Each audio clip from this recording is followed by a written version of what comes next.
Bapak, Ibu, dan Saudara yang terkasih dalam Kristus, kita berjumpa lagi dalam pertemuan PKSN yang keempat.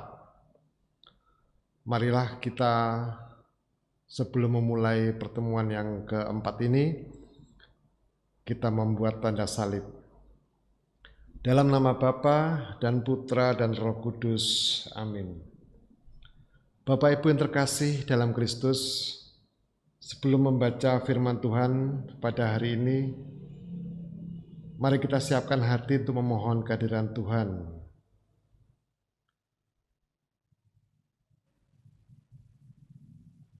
Marilah kita berdoa. Ya Allah yang penuh kasih, kami mengucap syukur atas penyertaan-Mu bagi keluarga kami. Kami boleh setia sampai hari ini untuk mendengarkan dan merenungkan sabda-Mu. Berkenanlah hadir di tengah keluarga kami yang sedang berkumpul untuk mendengarkan sabda-Mu ini. Semoga sabda-Mu yang akan kami dengarkan hari ini menyegarkan jiwa kami dan menumbuhkan ketaatan kami kepadamu. Doa ini kami haturkan kepadamu dengan perantaraan Kristus, Tuhan dan Penyelamat kami. Amin. Bapak, Ibu, dan Saudara yang terkasih dalam Kristus, saya akan mengulang lagi pertemuan pertama sampai dengan ketiga. Pada pertemuan pertama kita melihat, membaca dan merenungkan dari Injil Matius bab 18 ayat 15 sampai dengan 20. Di sana disebutkan, jika saudaramu berbuat dosa, maka tegurlah dia. Dan Yesus juga bersabda, di mana 2 atau 3 orang berkumpul dalam nama Yesus, maka Yesus hadir di tengah-tengah mereka. Dalam pertemuan pertama, kita diajak untuk merenungkan bahwa wabah memang hadir di dalam dunia. Tetapi kehadiran wabah menurut perjanjian lama merupakan sarana yang digunakan Tuhan, yaitu sarana untuk menghukum dosa, mengajar manusia, menunjukkan kekuasaan serta kedaulatannya, dan sebagainya. Kemudian pada pertemuan kedua, kita diajak untuk merenungkan dari Injil Matius, bab 18 ayat 21 sampai dengan 35. Yaitu, sampai berapa kali kita mengampuni sesama kita. Juga diceritakan tentang Raja yang berbelas kasih, serta mengampuni kepada hambanya yang berhutang kepadanya. Dalam pertemuan kedua itu, kita mulai mempertanyakan keadilan Allah. Dari situ, kita mulai mengalami krisis iman serta identitas. Kemudian pada pertemuan ketiga, dalam Injil Matius bab 20 ayat 1 sampai dengan 16a, diceritakan tentang orang yang bekerja di ladang anggur. Pekerja yang dari pagi bekerja dan pekerja yang hanya 1 jam bekerja sama-sama mendapat upah 1 dinar. Dalam pertemuan ketiga yang lalu juga direnungkan bahwa dunia diciptakan dengan semua yang ada. Ada manusia, binatang, juga ada virus. Virus pun bagian dari dunia yang mempunyai tempat dan peran. Keberadaan virus dinilai mengancam manusia. Demikian juga keberadaan manusia juga dinilai mengancam keberadaan makhluk lain. Bapak, Ibu, saudara yang terkasih dalam Kristus, marilah sekarang kita merenungkan sabda Tuhan dari Injil Matius bab 21 ayat 28 sampai dengan 32. Bagi Bapak Ibu yang sudah mempersiapkan kitab suci, bisa membuka Injil Matius bab 21 ayat 28 sampai dengan 32. Marilah kita hening sejenak, kita dengarkan sabda Tuhan dalam suasana hening. Tuhan beserta kita sekarang dan selama-lamanya. Inilah Injil Yesus Kristus menurut Santo Matius. Dimuliakanlah Tuhan. Sekali peristiwa Yesus berkata kepada imam-imam kepala dan tua-tua bangsa Yahudi, "Tetapi apakah pendapatmu tentang ini? Seorang mempunyai 2 anak laki-laki. Ia pergi kepada anak yang sulung dan berkata, 'Anakku, pergi dan bekerjalah hari ini dalam kebun anggur.' Jawab anak itu, 'Baik, Bapa,' tetapi ia tidak pergi. Lalu orang itu pergi kepada anak yang kedua dan berkata demikian juga. Dan anak itu menjawab, 'Aku tidak mau.' Tetapi kemudian ia menyesal lalu pergi juga. Siapakah di antara kedua orang itu yang melakukan kehendak ayahnya?" Jawab mereka, "Yang terakhir." Kata Yesus kepada mereka, "Aku berkata kepadamu, sesungguhnya pemungut-pemungut cukai dan perempuan-perempuan sundal akan mendahului kamu masuk ke dalam kerajaan Allah.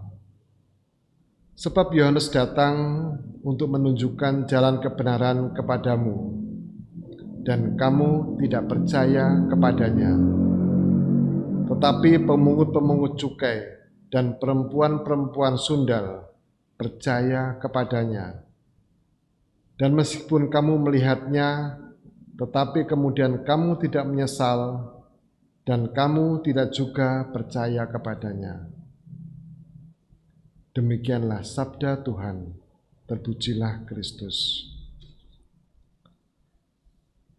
Bapak, Ibu, dan saudara yang terkasih dalam Kristus, marilah sekarang kita masuk dalam refleksi biblis. Keberadaan penyakit tidak selaras dengan kerajaan Allah. Sakit tentu membuat orang kehilangan kebahagiaan, apalagi jika penyakitnya tergolong berat, menyakitkan, bahkan mematikan. Karena itu, untuk mendukung pewartaan tentang kerajaan Allah, Yesus menyembuhkan banyak orang sakit. Karya penyembuhan ini juga penting untuk menunjukkan Mesias seperti apakah Yesus tersebut. Bagi Yesus, kesembuhan orang sakit merupakan hal yang penting dan mendesak. Tidak boleh ditunda. Kita lihat dalam Injil Lukas bab 14 ayat 1 sampai dengan 6. Pada hari Sabat, Yesus menyembuhkan orang yang busung air. Inilah yang diajarkan, bahwa kebaikan harus dilakukan setiap hari. Sikap Yesus terhadap orang-orang sakit menunjukkan betapa besar kasih Tuhan terhadap manusia. Hidup ini tidak mudah, penuh dengan berbagai macam masalah yang seakan tidak ada jalan keluarnya bagi kita. Dikepung oleh wabah penyakit yang mematikan adalah salah satu contohnya. Kondisi ini membuat manusia tidak berdaya, hanya menangis dan merintih minta tolong. Tetapi seperti yang pernah Yesus sabdakan, "Marilah kepadaku semua yang letih lesu dan berbeban berat, aku akan memberikan kelegaan kepadamu." Matius bab 11 ayat 28. Yesus datang untuk menemani, mendampingi, dan memberi bantuan. Bapak, Ibu, dan saudara yang terkasih dalam Kristus, masyarakat kita dan dunia saat ini tengah menderita karena digempur virus corona yang mematikan. Berhadapan dengan wabah ini, maka krisis iman dan identitas sungguh nyata dan terjadi. Orang mulai mempertanyakan relasinya dengan Tuhan dan sesama. Dalam keadaan seperti inilah kita diutus, sembuhkanlah yang sakit. Demikian perintah Yesus kepada kita. Mewartakan kabar baik di tengah situasi yang buruk, terjun ke tengah masyarakat yang menderita. Padahal kita sendiri pun juga menderita. Sungguh merupakan tugas yang tidak mudah, tetapi disitulah tantangannya. Kita ditantang untuk membawa optimisme di tengah pesimisme, memberi semangat kepada mereka yang berputus asa, menjadi terang di tengah kegelapan. Mungkin kita tidak memiliki kemampuan untuk menyembuhkan mereka yang terinfeksi virus corona, sebab sebagian dari kita memang bukan seorang dokter. Tetapi itu bukan alasan untuk bersikap tidak peduli. Kita tetap bisa ambil bagian dalam perjuangan mengatasi pandemi ini. Misal, memberi dukungan penuh kepada yang sakit, tidak mengucilkan mereka yang terpapar, menemani mereka yang mengalami penderitaan batin, memberikan bantuan secara nyata bagi mereka yang terdampak secara ekonomi. Beberapa waktu yang lalu, seorang pastor dari Kuskupan Sintang menghubungi untuk meminta bantuan masker serta beberapa vitamin yang diperlukan untuk kebutuhan seminari di sana. Maka beberapa teman tergerak untuk memberikan bantuan, mengirimkan bantuan kepada seminari di Kuskupan Sintang. Atau juga beberapa teman saat ini sedang mempersiapkan konseling jarak jauh bagi mereka yang mengalami krisis psikologis. Itulah beberapa bentuk bantuan yang nyata yang bisa kita lakukan untuk sesama kita yang sedang mengalami akibat pandemi ini. Pada saat seperti inilah, semangat berbagi perlu ada dalam diri setiap orang. Di tengah ancaman krisis iman dan identitas akibat pandemi COVID-19 ini, kita mewartakan kabar baik kepada dunia bahwa Tuhan adalah Allah yang maha baik dan Dia sungguh amat baik. Sebagai perpanjangan tangannya, hendaknya kita memiliki kesatuan pikiran, perkataan, dan perbuatan dalam mewartakan kabar baik. Mari kita semua bersatu padu dalam menghadapi tantangan yang ada, demi terciptanya kehidupan bersama yang lebih baik. Pada akhirnya, semoga kebaikan Tuhan dirasakan oleh semua pihak, sehingga setiap ciptaan dapat memberi kesaksian bahwa kita telah mengenal dan telah percaya akan kasih Allah kepada kita.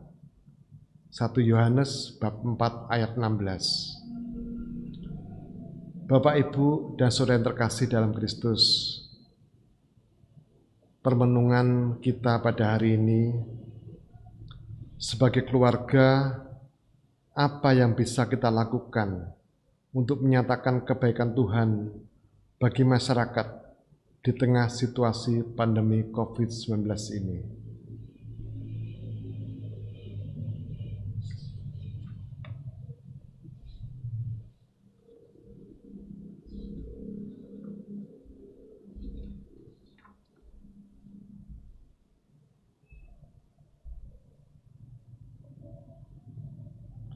Bapak Ibu yang terkasih dalam Kristus, marilah sekarang kita ungkapkan rasa syukur kita lewat doa spontan. sebagai tanggapan atas sabda Tuhan yang telah kita renungkan bersama. Saya persilakan Bapak, Ibu, dan Saudara yang terkasih mengucapkan doa spontan masing-masing, dan nanti akan kita akhiri, kita satukan semua doa dan ucapan syukur kita dengan doa Bapa kami. Bapak Ibu yang terkasih dalam Kristus, marilah kita satukan seluruh rasa syukur, doa dan permohonan kita dengan doa yang diajarkan oleh Kristus sendiri. Bapa kami yang ada di surga, dimuliakanlah namamu, datanglah kerajaanmu, jadilah kehendakmu, di atas bumi seperti di dalam surga. Berilah kami rezeki pada hari ini, dan ampunilah kesalahan kami, seperti kami pun mengampuni yang bersalah kepada kami. Dan janganlah masukkan kami ke dalam pencobaan, tetapi bebaskanlah kami dari yang jahat. Amin. Bapak, Ibu, dan Saudara yang terkasih dalam Kristus, marilah kita tutup pertemuan BKSN yang keempat ini dengan doa penutup dan mohon berkat dari Allah. Marilah kita berdoa. Allah Bapa Maha Baik, Engkau menghendaki kami untuk taat melakukan kehendak-Mu, bukan hanya dengan kata-kata hampa, tetapi juga perbuatan nyata. Terima kasih ya Tuhan, atas sabda-Mu yang menyadarkan kami bahwa kata-kata saja tidak cukup untuk mengikuti Engkau. Semoga kami senantiasa memanfaatkan setiap kesempatan yang Kau berikan untuk melakukan kehendak-Mu. Kami mohon, curahkanlah berkat-Mu bagi keluarga kami di tengah masa sulit ini. Anugerahkanlah pula kesehatan dan kesetiaan kepada para medis yang berjuang dengan sekuat tenaga mengobati mereka yang terjangkit virus COVID-19. Doa ini kami haturkan kepadamu dengan perantaraan Kristus, Tuhan dan Penyelamat kami. Amin. Tuhan beserta kita sekarang dan selama-lamanya. Semoga kita yang ada di sini, keluarga kita masing-masing, semua orang yang kita janjikan doa, dan semua orang yang mendambakan kerahiman Allah, senantiasa dibimbing, dilindungi, dan diberkati oleh berkat Allah yang Maha Kuasa, dalam nama Bapa dan Putra dan Roh Kudus. Amin. Dengan demikian, pertemuan BKSN yang keempat sudah selesai. Syukur kepada Allah.